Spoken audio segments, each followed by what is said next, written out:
Before the investments, before the business, before any of this, I wore a uniform. I took orders. I worked in the sun. I worked on my back under someone else's car. And I want to talk about those jobs today, not because I'm ashamed of them, but because every single one of them taught me something that money alone could never have taught me. The first real job, behind the counter at KFC. Red uniform, paper hat, the smell of oil that follows you home no matter how many times you shower.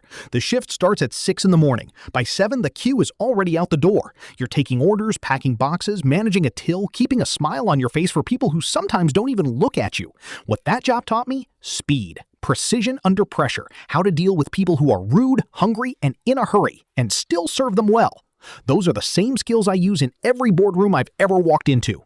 KFC didn't waste my time. It trained me, and it didn't even charge me tuition. After KFC came the security job. Navy blue uniform, a cap that sat slightly too big, a clipboard that made you feel more official than you were. You stand at the entrance of a building for 8 hours, sometimes 12. You check bags, you greet people, you watch them walk past you into offices and lifts, going to meetings you're not invited to. You have a lot of time to think on that job, and I used every single minute of it. I watched how the people in suits carried themselves, how they spoke, what time they arrived, what briefcases they carried. I was taking notes in my head every single shift. That security job didn't make me feel small. It gave me a front row seat to the version of life I was building toward, and I paid very close attention.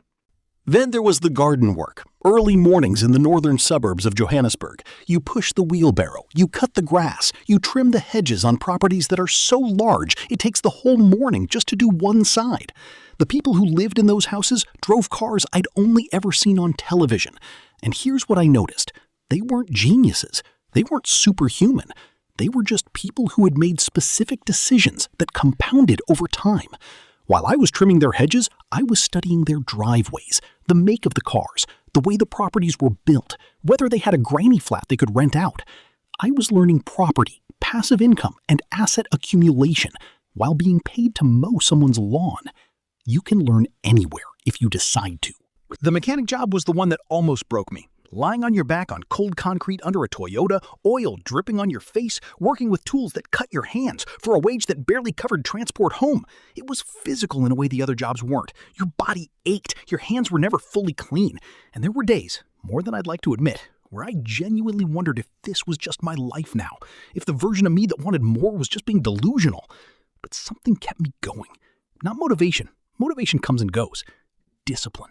A quiet decision that this is not the destination, it's the training ground. Every car I fixed it like the owner of that workshop was watching. Not because he was, because I was building a standard in myself that had nothing to do with the salary I was earning. Here's what all 4 of those jobs had in common. In every single one of them, I worked for someone else's vision, someone else's business, someone else's property, and there is nothing wrong with that. Those jobs kept me fed, kept me moving, kept me off the street. But at a certain point, I realized that the same energy, the same discipline, the same showing up on time every day that I was giving to someone else's dream, I could give to my own. That shift in thinking is the most important thing that ever happened to me financially. Not the first investment, not the first sale, the decision that my effort deserved to compound for me.